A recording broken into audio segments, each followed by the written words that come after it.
जय हिंद दोस्तों, स्वागत है आपका अपने ही चैनल फैंटेसी एम्पायर 11 में। तो इस वीडियो में हम जो मैच कवर करने वाले हैं वो होगा इंडियन प्रीमियर लीग का मैच जो कि खेला जाएगा आरसीबी और केकेआर के बीच में। इस वीडियो में हम ड्रीम 11 टीम प्रेडिक्शन और सभी प्लेयर्स के बारे में पिच के हिसाब से जानने की कोशिश करेंगे कि कौन कैसा परफॉर्म कर सकता है।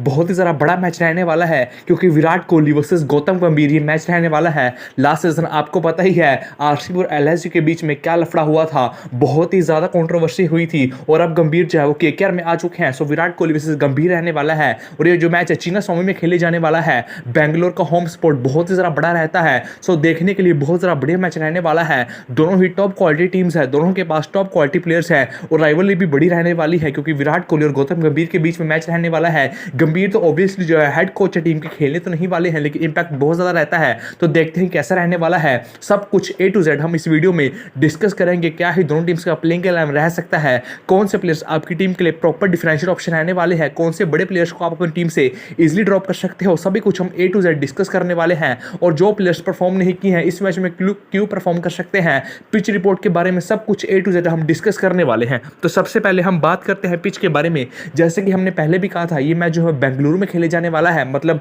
चिन्नास्वामी की पिच पे खेले जाने वाला है। चिन्नास्वामी की विकेट आपको पता ही है बैटर्स के लिए बहुत ज़्यादा अच्छी विकेट रहती है, बॉलर्स के लिए यहाँ पर कुछ खास सपोर्ट नहीं मिलता है। आउटफील्ड होती है वो भी बहुत ज़्यादा क्विक होती है, बाउंड्री भी शॉर्ट होती है, पूरा बैटर्स को ही सपोर्ट मिलता है, अच्छे खास रन बनता है। अभी जो लास्ट मैच यहाँ पर हुआ था पंजाब का मैच आरसीबी के साथ, उसमें भी आपने देखा ही था विराट कोहली ने अच्छी खासी बैटिंग की थी, लास्ट में दिनेश कार्तिक ने अच्छी खासी हिटिंग की तो अच्छा खासा रन भी बन गया था।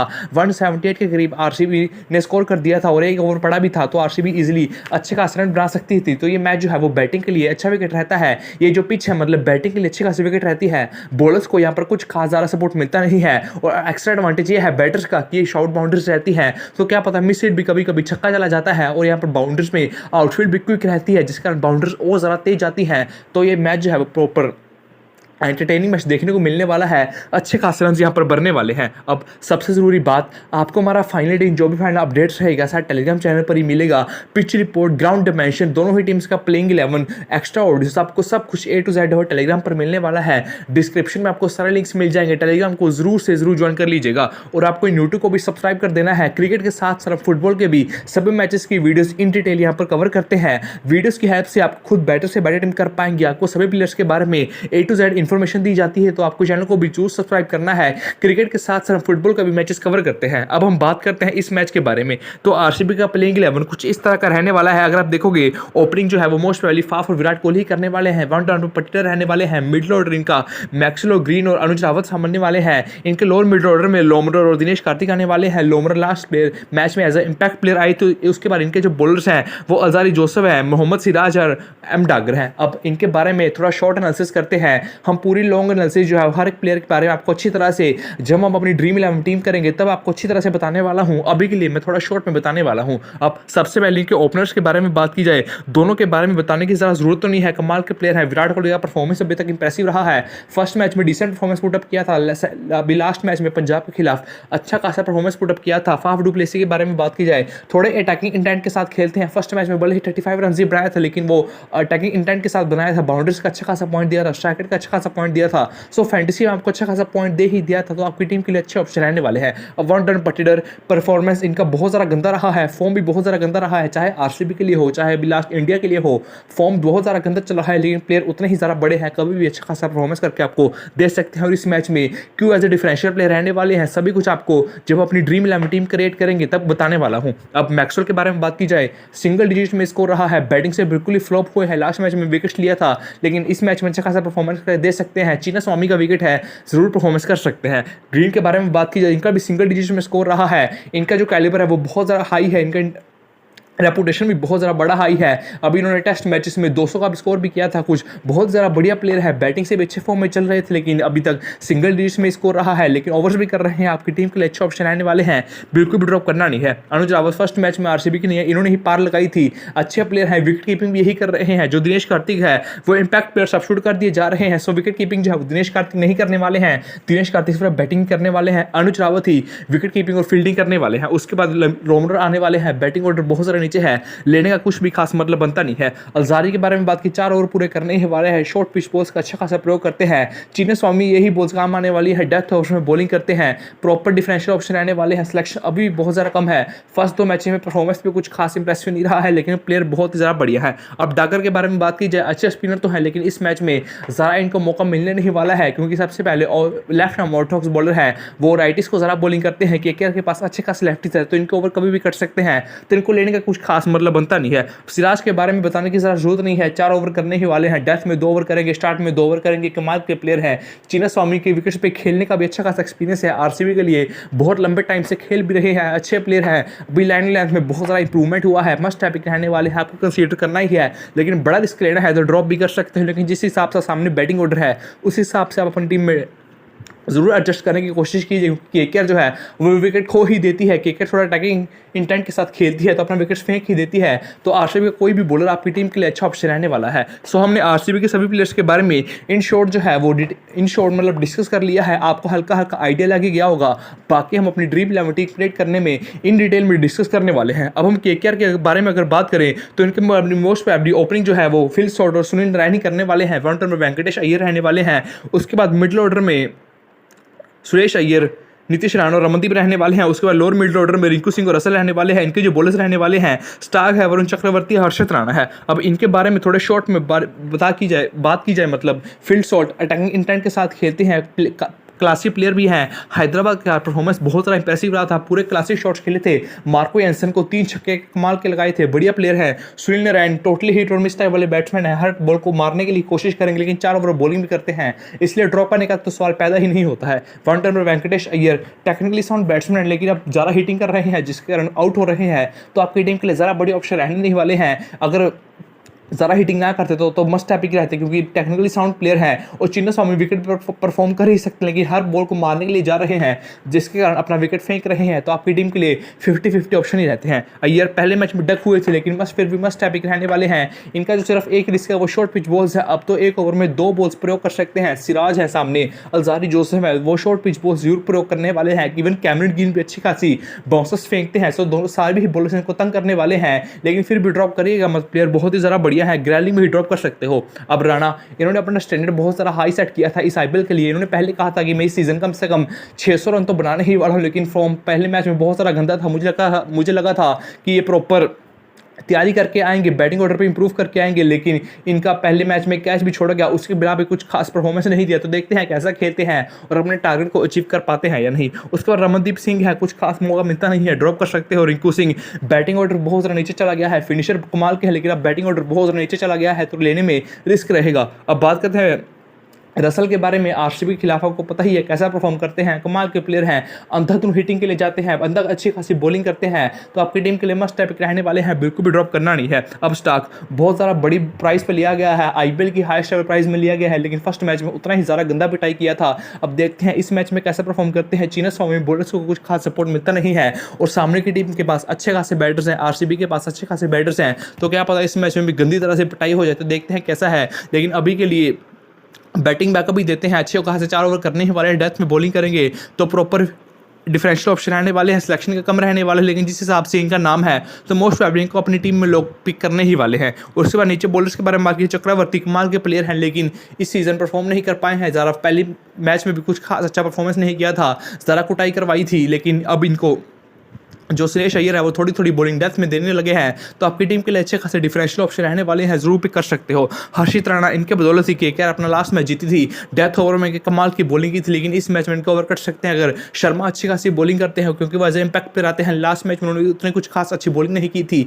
जिसके कारण इन्होंने पूरा 4 ओवर कंप्लीट कर दिया, लेकिन अगर वो अच्छी खासी बॉलिंग करते हैं तो मोस्ट प्रोबेबली हर्षित राणा का ओवर जो है वो कटने ही वाला है। सो हमने इन शॉर्ट केकेआर के सभी प्लेयर्स के बारे में भी डिस्कस कर लिया है। उम्मीद करते हैं कि आपको सभी प्लेयर्स के बारे में आइडिया तो लग ही गया होगा। अब कुछ को टॉप गेम चेंजर्स के बारे में बात की जाए, रजत पाटीदार फॉर्म बहुत ज़्यादा गंदा रहा है, अभी आरसीबी के लिए भी कुछ खास अच्छा परफॉर्म नहीं कर पाए हैं, उससे पहले इंडिया के लिए भी कुछ खास अच्छा परफॉर्म नहीं कर पाए हैं। रिसेंट फॉर्म बहुत ज़्यादा बंद है, लेकिन प्लेयर बहुत ही ज़्यादा कमाल के हैं, आप अपनी टीम में जरूर ट्राई कर सकते हो। उसके बाद चक्रवर्ती, फर्स्ट मैच में बहुत ज़्यादा गंदा कुटाई करवाया था, लेकिन स्पिनर बहुत ही ज़्यादा बढ़िया है और आरसीबी का वीकनेस है वो स्पिन है, आरसीबी स्पिन के सामने विकेट देता ही देता है, और ये जो है चक्रवर्ती कमाल के स्पिनर है, मिस्ट्री स्पिनर है, कभी भी विकेट चटका सकते हैं। विराट जैसे प्लेयर, फाफ डुप्लेसी जैसे प्लेयर्स को इन्होंने तंग किया है, 100 विकेट ले सकते हैं, तो आपकी टीम के लिए प्रॉपर गेम चेंजर रहने वाले हैं। अब अजारी के बारे में बात की जाए, 4 ओवर करेंगे, डेथ में बॉलिंग करेंगे, शॉर्ट पिच बॉल्स का अच्छा खासा प्रयोग करते हैं। पिच थोड़ा सूट करने वाला है, क्योंकि अगर शॉर्ट पिच बॉल्स का प्रयोग करेंगे तो पिच से सपोर्ट मिलने वाला है, कभी भी बंडल्स में विकेट लेके जा सकते हैं। और लास्ट में जो गेम चेंजर रहने वाले वेंकटेश अय्यर रहने वाले हैं। जैसे कि हमने शॉर्ट प्रीव्यू में बताया था कि अच्छे प्लेयर हैं, टेक्निकली साउंड प्लेयर हैं, लेकिन ओवरटेकिंग के चक्कर में विकेट फेंक रहे हैं, तो क्या पता इस मैच में थोड़ा धीरे खेले। तो अगर धीरे खेलते हैं तो आपकी टीम के लिए प्रॉपर डिफरेंशियल ऑप्शन रहने वाले हैं। अब टॉप कैप्टन वाइस कैप्टन के बारे में बात कीजिए, विराट कोहली अपने होम ग्राउंड में कैप्टनसी के टॉप चॉइस रहने वाले हैं। उसके बाद रसल रहने वाले हैं। रसल आरसीबी को बहुत ज़्यादा गंदी तरीके से धोते हैं और अच्छी खासी बॉलिंग भी करते हैं, विकेट टेकिंग बॉलर हैं, कभी भी विकेट लेके जा सकते हैं। तो आपकी टीम के लिए सीवीसी के टॉप चॉइस रहने वाले हैं। कैमरन ग्रीन अच्छे प्लेयर हैं, अच्छी खासी बॉलिंग करते हैं, अच्छी खासी बैटिंग करते हैं, बैटिंग से बिल्कुल फ्लॉप रहे हैं, लेकिन फिर भी अच्छा खासा परफॉर्मेंस देने का मादा रखते हैं, बॉलिंग से कभी भी विकेट लेके जा सकते हैं। तो प्रॉपर आपकी टीम के लिए सीवीसी के बढ़िया ऑप्शन रहने वाले हैं। उसके बाद सुनील नारायण ओपनिंग कर रहे हैं, बैटिंग से इनके कुछ खास ज़्यादा एक्सपेक्टेशन नहीं है, लेकिन 4 ओवर बॉलिंग करेंगे। आरसीबी स्पिन के सामने विकेट फेंकता है, ये अच्छे स्पिनर है, भले ही ऑफ स्पिनर है, लेकिन फिर भी राइडिस को भी अच्छी खासी बॉलिंग करते हैं, विकेट टेकिंग बॉलर है, कभी विकेट लेके जा सकते हैं। ग्रैंड लीग में सीवीसी के अच्छे ऑप्शन होंगे। स्मॉल लीग में ज़्यादा सीवीसी ट्राई मत कीजिएगा, आपको स्मॉल लीग में इवन ग्रैंड मैक्सवेल को ज़्यादा सीवीसी ट्राई करना है। अब हम बात करते हैं ड्रीम 11 टीम के बारे में और अपनी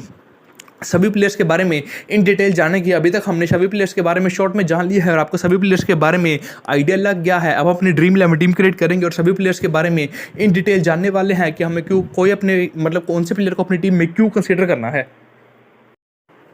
तो बात करते हैं अपनी ड्रीम 11 टीम के बारे में। सबसे पहले अगर विकेट कीपर्स के बारे में बात की जाए, फील्ड सॉल्ट को ड्रॉप मत कीजिएगा, क्योंकि एज़ कम्पेयर टू बाकी विकेट कीपर से ही ज़्यादा अच्छे ऑप्शन रहने वाले हैं। ओपनिंग करते हैं, पावरफुल हिटिंग करते हैं, कमाल के प्लेयर हैं, अच्छे खासे स्ट्रोक्स खेलते हैं। मार्को यानसन को लास्ट मैच में अच्छे खासे सिक्सेस लगाए थे और प्रॉपर क्रिकेटिंग शॉट्स थे, पावर भी इनके पास है, अच्छे खासे क्लासी प्लेयर हैं, विकेट कीपिंग करने वाले हैं, वहाँ से आपको पॉइंट देने वाले हैं, तो मस्ट पिक रहने वाले हैं, बिल्कुल भी ड्रॉप करना नहीं है। अनुज रावत के बारे में बात की जाए, बैटिंग ऑर्डर इनका भले ही ज़्यादा नीचे है, लेकिन परफॉर्मेंस अच्छा खासा पुटअप कर रहे हैं, स्पिन को बढ़िया खेलते हैं, अभी तक परफॉर्मेंस भी इंप्रेसिव रहा है, लेकिन बैटिंग ऑर्डर बहुत ज़्यादा नीचे है, तो आप अपनी टीम से ड्रॉप कर सकते हो। दिनेश कार्तिक के बारे में बात की जाए, इनका बैटिंग ऑर्डर और भी ज़्यादा नीचे है और अब तो ये as a impact player substitute भी कर दिए जा रहे हैं, सो विकेट कीपिंग भी नहीं कर रहे हैं, उस हिसाब से लेने का कुछ खास मतलब बनता नहीं है। स्मॉल लीग में आप इजिली इग्नोर कर सकते हो, ग्रैंड लीग में ही ट्राई कीजिएगा। तो स्मॉल लीग के लिए आपकी टीम के लिए सेफ ऑप्शन जो है वो फिल सॉल्ट ही रहने वाले हैं। ओपनिंग कर रहे हैं, अच्छे खासे अटैकिंग इंटेंट के साथ खेलते हैं, प्रॉपर क्रिकेटिंग शॉट्स खेलते हैं, अच्छी खासी कुटाई करते हैं सामने बॉलर्स के, विकेट कीपिंग करने वाले हैं,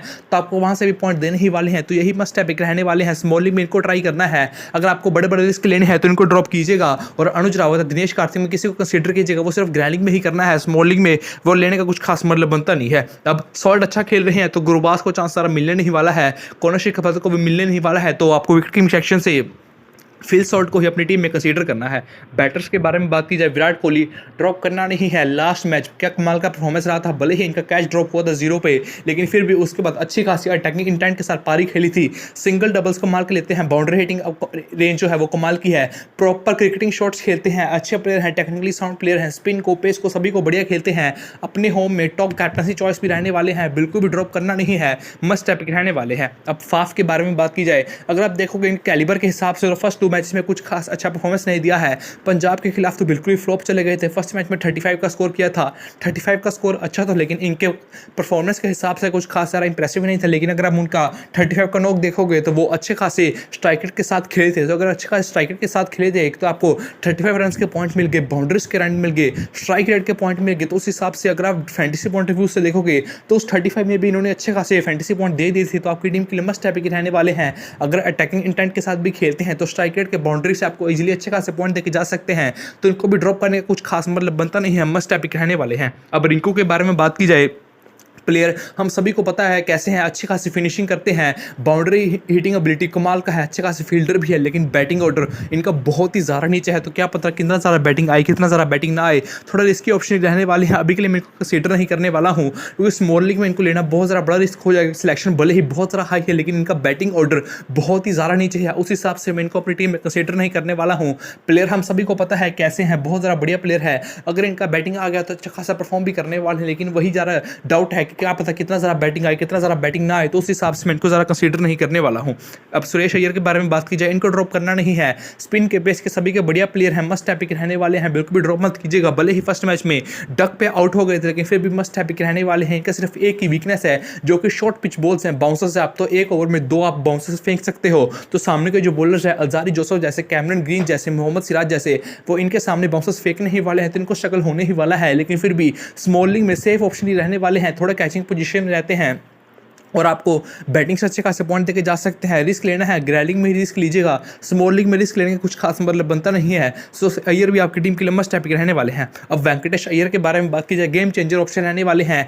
टेक्निकली साउंड प्लेयर तो है, आपकी टीम के लिए अच्छे ऑप्शन भी रहेंगे, लेकिन जैसे कि मैंने कहा टेक्निक इंटेंट के साथ खेलते हैं। अगर आप देखोगे केकेआर का लाइनअप, तो नंबर 8 पे रसल आते हैं। सो अगर नंबर 8 पे ही रसल आ रहे हैं, तो इसका मतलब है कि केकेआर के पास अच्छी खासी बैटिंग डेप्थ है। तो अगर केकेआर के पास अच्छी खासी बैटिंग डेप्थ है, तो इनके जो सभी टॉप के प्लेयर्स हैं वो हिटिंग के लिए ही जाते हैं, क्योंकि अगर इन्होंने विकेट फेंक भी दिया तो 8 नंबर तक बैटिंग है, तो वो बैटिंग घर थोड़ी लेके जानी है, तो बैटिंग तो करने ही वाले हैं। इसलिए इनके जो टॉप ऑर्डर के प्लेयर्स हैं वो अंदर हिटिंग करते हैं, कि हिटिंग करके टीम को अच्छी शुरुआत दे दे। अगर आउट हो भी गए तो पीछे अच्छे खासे बैटर्स हैं, वो पारी को संभाल लेंगे। इसलिए इनके जो टॉप ऑर्डर है वो अंदर दूर हिटिंग करता है। सुनील नारायण देख लो, बहुत ज़्यादा बड़ी हिटिंग करते हैं।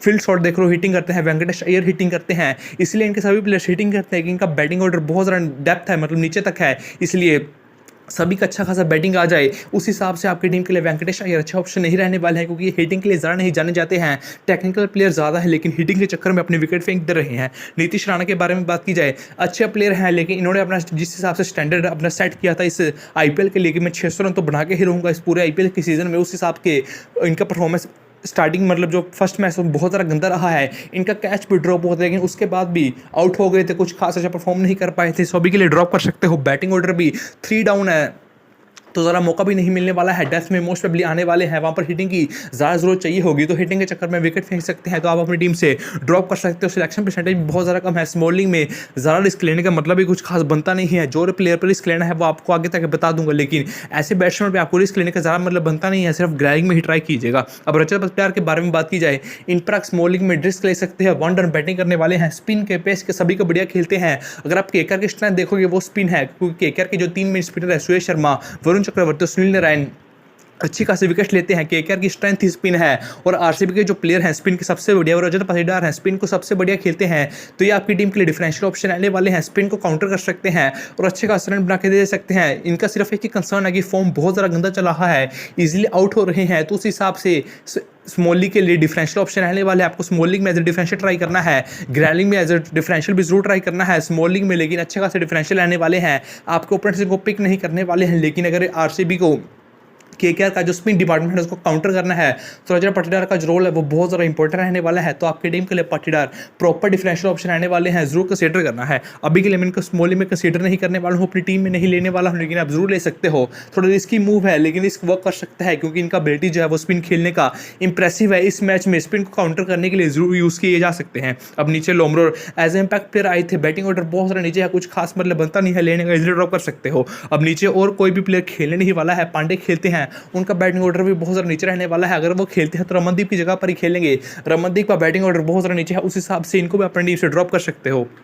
नीचे और कोई भी मोस्ट अभी खेलने नहीं वाला है। सो अभी के लिए बैटिंग सेक्शन में मैंने सिर्फ 3 प्लेयर्स को ही पिक किया है। एक तो आरसीबी का ओपनिंग प्लेयर पिक किया है विराट कोहली और फाफ डू प्लेसी को, और केकेआर से अय्यर को कंसीडर किया है। अब ऑलराउंडर्स के बारे में बात की जाए, रसल, मैक्सवेल, ग्रीन, नारायण, चारों को ड्रॉप करने के बारे में सोच रहा भी नहीं है। सबसे पहले रसल के बारे में बात की जाए, आरसीबी के खिलाफ हेड टू हेड नंबर बहुत ज़्यादा इंप्रेसिव रहता है। आरसीबी केकेआर का सभी टॉप ऑर्डर इसलिए आउट कर देता है, उसके बाद रसल आके बिल्कुल ही गंदे वाली हिटिंग करते हैं, आरसीबी के सभी बॉलर्स की अच्छी खासी पिटाई करते हैं और अच्छे खासे रन बना देते हैं। तो रसल तो आपकी टीम के लिए मस्ट हैव रहने वाले हैं, 2-3 ओवर कंट्रीब्यूट करके देने वाले हैं, विकेट टेकिंग बॉलर भी हैं, सो बैटिंग से कंट्रीब्यूट करके देने वाले हैं, बॉलिंग से कंट्रीब्यूट करके देने वाले हैं, मस्ट हैव रहने वाले हैं, बिल्कुल भी ड्रॉप करना नहीं है। अब मैक्सी के बारे में बात की जाए, बैटिंग से फॉर्म बहुत ज़्यादा गंदा रहा है, लेकिन चीना स्वामी विकेट पे कभी भी परफॉर्मेंस करके दे सकते हैं। स्पिनर को बहुत ज़्यादा गंदी तरह से मारते हैं, सामने 3 स्पिनर हैं, तो इनको स्पिनर बॉलिंग करने ही वाले हैं। स्पिनर को अच्छी खासी धुलाई करते हैं और सामने अच्छे खासे लेफ्टीज़ हैं, वेंकटेश अय्यर लेफ्टी हैं, सुनील नारायण लेफ्टी है, रिंकू सिंह लेफ्टी हैं, नीतीश राणा लेफ्टी है, सो 4 लेफ्टी हैं, मैक्सवेल ऑफ स्पिनर हैं। सो मैक्सवेल इस मैच में अच्छी खासी बॉलिंग भी करने वाले हैं, तो आपकी टीम के लिए प्रॉपर डिफरेंशियल ऑप्शन रहने वाले हैं, even as a CVC option. इनको अपनी टीम का कैप्टन भी करने वाला है, क्योंकि इस मैच में 3-4 ओवर करने का मादा रखते हैं और अच्छी खासी हिटिंग भी कर सकते हैं, तो इनको ही अपनी टीम का मैं कैप्टन करने वाला हूँ। प्लेयर बढ़िया है, ड्रॉप करना नहीं है। बहुत सारे लोगों को ये पता नहीं होगा कि इनको अपनी टीम का कैप्टन और कैप्टन इसलिए करना है क्योंकि इस मैच में अच्छी खासी बॉलिंग कर सकते हैं, लेकिन ऑफ स्पिनर है, सामने अच्छे खासी लेफ्टी से अच्छी खासी बॉलिंग करेंगे, इसलिए आपको इनको अपनी टीम का कैप्टन वाइस कैप्टन भी ट्राई करना है। ग्रीन के बारे में बात की जाए, बॉलिंग में कॉन्ट्रीब्यूशन कर रहे हैं, 2-3 ओवर कर रहे हैं, अच्छी खासी पेस के साथ बॉलिंग करते हैं, विकेट्स कभी भी लेके जा सकते हैं, बैटिंग से आप कभी भी अच्छे खासे रन बना के दे सकते हैं। बैटिंग से अभी तक फॉर्म बहुत ही ज़रा गंदा रहा है, बिल्कुल भी अच्छा परफॉर्म नहीं कर पाए हैं, लेकिन कभी भी परफॉर्म जो है वो फॉर्म में आ सकते हैं। और चीना स्वामी जो विकेट है वो तो बैटिंग के लिए विकेट और ज़्यादा अच्छी रहती है, सो ये कभी भी परफॉर्म करके दे सकते हैं। और सामने स्पिनर्स का स्ट्रेंथ ज़्यादा है और स्पिन को तो बहुत गंदी तरीके से मारते हैं, तो उस हिसाब से कैमरन गिर भी आपकी टीम के लिए मस्ट टाइप के रहने वाले हैं। ग्रैंडली में एज ए CVC भी जरूर ट्राई कर सकते हो, कमाल के प्लेयर हैं। अब नारायण के बारे में बात की जाए, ओपनिंग कर रहे हैं, जो कि इनका ज़रा एडवांटेज है इनको लेने का, क्योंकि 4 ओवर अगर देखोगे 4 ओवर तो करने ही वाले, लेकिन सारा विकेट टेकिंग बॉलर नहीं है, मतलब ज़रा बंडल में विकेट नहीं लेते हैं कि वो 2-3 विकेट इजीली लेके दे दें। हाँ 1-2 विकेट तो लेते ही रहते हैं, लेकिन उसका विकेट नहीं लेते हैं, लेकिन उस हिसाब से आपकी टीम के लिए 50-50 ऑप्शन रहते हैं। लेकिन अभी ओपनिंग करने लगे हैं, सो ओपनिंग में कभी भी आपको टेक्निकली अच्छी खास रन बना के दे सकते हैं, उस हिसाब से आपकी टीम के लिए मस्ट टाइप रहने वाले हैं। अभी मैं कंसीडर करने ही वाला हूँ, लास्ट मैच में ओपनिंग आ गए थे, भले ही रन आउट हो गए थे इनका, लेकिन जो वही रहने वाला है कि आके अंधाधुंध हिटिंग करें, तो हिटिंग में कभी भी आपको अच्छे खास रन बना के दे सकते हैं, क्योंकि पावर प्ले में सभी जो प्लेयर्स रहने वाले हैं वो सर्कल में ही रहने वाले हैं, इस हिसाब से अच्छी खासी हिटिंग कर सकते हैं और आपको अच्छे खासे पॉइंट देके जा सकते हैं। ग्रैलिंग में CVC भी जरूर ट्राई कर सकते हैं, क्योंकि बॉलिंग से 4 ओवर करने वाले हैं, अगर KKR बड़ा स्कोर कर दी तो प्रेशर का विकेट्स भी लेके जा सकते हैं, उस हिसाब से मस्ट टैपिक रहने वाले हैं। अब रमनदीप के बारे में बात की जाए, बैटिंग ऑर्डर बहुत ज़्यादा नीचे है, लेने का कुछ खास मतलब बनता नहीं है। अब और प्लेयर्स के बारे में बात की जाए, ऑलराउंडर्स हमने सभी प्लेयर्स को अपनी टीम में कंसीडर कर ही लिया है। अब बॉलर्स के बारे में बात की जाए, सिराज 2 ओवर डेथ में करने वाले हैं और 2 ओवर ओपनिंग में करने वाले हैं। ओपनिंग में अगर देखोगे सामने सुनील नारायण है जो थोड़े इनकंसिस्टेंट है, हर बॉल को मारने के लिए जाते हैं, तो सुनील नारायण का विकेट जो है वो इजीली ले सकते हैं। बाउंसर्स का अच्छा खासा प्रयोग करते हैं, अय्यर को तंग कर सकते हैं, डेथ में बॉलिंग करेंगे, उस हिसाब से आपकी टीम के लिए मस्ट टैपिक रहने वाले हैं। मैं सिराज को अपनी टीम में कंसीडर करने ही वाला हूँ, ड्रॉप करने का कुछ खास मतलब बनता नहीं है, विकेट्स भी रेगुलर बेसिस पर चटका रहे हैं। अब स्टार्क के बारे में बात की जाए, प्राइस बहुत ज़्यादा महंगा है, उस हिसाब से अपने आप को जस्टिफाई नहीं कर पाए थे फर्स्ट मैच में, लेकिन इस मैच में परफॉर्मेंस पुट अप कर सकते हैं। और आपको पता ही है कि लेफ्ट आर्म पेसर्स के सामने हमारे इंडिया के प्लेयर स्ट्रगल करते हैं, विराट कोहली भी स्ट्रगल करते हैं, पाटीदार भी स्ट्रगल कर सकते हैं, तो उस हिसाब से विकेट भी लेके जा सकते हैं। बाउंसर अच्छी खासी फेंकते हैं, यॉर्कर्स अच्छी खासी फेंकते हैं, डेथ में बॉलिंग कर सकते हैं, बैटिंग बैकअप दे के जाते हैं, कभी रन भी बना के जा सकते हैं, तो आपकी टीम के लिए मस्ट टाइप के रहने वाले हैं। स्टार्क को भी कंसीडर करना ही है। अब हर्षित राणा के बारे में बात की, ड्रॉप कर सकते हो, क्या पता इस मैच में 4 ओवर बॉलिंग पूरा कभी ना करेगा, सुरेश शर्मा अच्छे खासे ओवर्स कर गए तो इनका बॉलिंग कर जो कटने ही वाला, तो उस हिसाब से आपकी टीम के लिए अच्छे ऑप्शन नहीं रहने वाले हैं। जरा विकेट टेकिंग बॉलर भी नहीं है, इनको आप अपनी टीम से इजीली ड्रॉप कर सकते हो। अब वरुण चक्रवर्ती के बारे में बात की जाए, अच्छे प्लेयर हैं, अब जो इनका रोल मिला है वो डेथ ओवर्स में बॉलिंग कर रहे हैं। अगर आप नॉर्मली देखोगे स्पिनर जो है वो कैसे बॉलिंग करता है, या तो 7th ओवर करता है, 9th ओवर करता है, 11th ओवर करता है, 13 ओवर करना है, मतलब 4 ओवर रेगुलर इस बेसिस पे करता है, या 8 करता है, 10th करता है, 12th करता है, 14 करता है, उस हिसाब से बॉलिंग करता है। लेकिन अगर वरुण चक्रवर्ती का रोल देखोगे तो इनको KKR में ऐसा रोल मिला है कि एक तो मतलब 1 से लेकर 10 ओवर में सिर्फ 1 ओवर ही करते हैं, उसके बाद 11 से लेकर 20 में अपने 3 ओवर करते हैं, जिसमें इन्होंने लास्ट मैच में 15th ओवर किया था और 18th ओवर किया था। और इनको 1-2 ओवर डेथ में भी मिलने लगा है, और 1-2 ओवर तब मिलता है जब ऑलमोस्ट डेथ आने ही वाला होता है, तो उनका विकेट लेने का चांसेस जो है वो इंक्रीज हो चुका है इस हिसाब से, क्योंकि स्पिनर है, डेथ ओवर्स में स्पिनर को लोग मारने के लिए जाते हैं। जैसे आप राजस्थान के मैचेस में देखते हो, यूजली डेथ में बॉलिंग करते हैं, यूजली को सारे मारने के लिए जाते हैं, वो डेथ में बॉलिंग करते हैं, विकेट्स ले जाते हैं। लास्ट सीजन उन्होंने पर्पल कैप भी इसलिए जीता था क्योंकि डेथ में बॉलिंग करने आते थे, सभी उनको मारने के लिए जाते थे, यूजली अच्छे बॉलर हैं, विकेट ले जाते थे। उस हिसाब से वरुण चक्रवर्ती भी अगर डेथ में बॉलिंग करेंगे तो सभी मारने के लिए जाएंगे, ये भी मिस्ट्री स्पिनर है, कभी भी बंडल्स में विकेट लेके जा सकते हैं, तो आपकी टीम के लिए प्रॉपर डिफरेंशियल ऑप्शन रहने वाले हैं। सिलेक्शन बहुत सारा कम है, लेकिन जिस हिसाब से इनको बॉलिंग मिल रहा है उस हिसाब से इजीली विकेट लेके जा सकते हैं। अब अलजारी के बारे में बात की जाए, पिच से अच्छा खासा सपोर्ट मिलने वाला है, लेकिन इनकी अभी तक धुलाई ही हो रही है, और ये पिच जो है वो बैटिंग को सपोर्ट करने वाली है, तो आप इनको अपनी टीम से ड्रॉप भी कर सकते हो। और अभी के लिए मैं चक्रवर्ती को ही अपनी टीम में कंसीडर किया हूँ, नीचे और कोई भी खास ऑप्शन अवेलेबल नहीं है। अब बात करते हैं हम कैप्टन वाइस कैप्टन के बारे में, जो सबसे ज़्यादा बेस्ट ऑप्शन है बैटिंग सेक्शन के, obviously Virat Kohli top choice रहने वाले हैं। ऑलराउंडर्स के बारे में बात की जाए तो सुनील नारायण को छोड़ के ये तीनों जो है वो बेस्ट सीबीसी के ऑप्शन रहने वाले हैं। अभी के लिए अपनी कैप्टनसी जो है वो अपनी ग्लेन मैक्सवेल को देने वाला है, क्योंकि सबसे पहले सामने की टीम में अच्छे खासे लेफ्टीज हैं, उस हिसाब से मैक्सवेल अच्छी खासी बॉलिंग भी करने वाले हैं, टू डाउन बैटिंग करते हैं, अंधाधुन हिटिंग कर सकते हैं, स्पिनर्स को गंदी तरीके से मारते हैं, बैटिंग को ये पिच सपोर्ट करने वाली है। उस हिसाब से मैं अपनी टीम का कैप्टन जो है मैक्सवेल को देने वाला हूँ। वाइस कैप्टनसी जो रसल को देने वाला हूँ। रसल आरसीबी को बहुत ज़्यादा गंदी तरीके से धोते हैं, बैटिंग में अच्छी खासी परफॉर्मेंस देके जाते हैं, बॉलिंग में विकेट टेकिंग बॉलर है, 2-3 ओवर करेंगे, कभी भी विकेट लेके जा सकते हैं। तो मैं इनको अपनी टीम का कैप्टन करने वाला हूँ। बाकी आपको फाइनल टीम फाइनल अपडेट सारा टेलीग्राम पर ही मिल जाएगा, टेलीग्राम को जरूर से जरूर ज्वाइन कर लीजिएगा।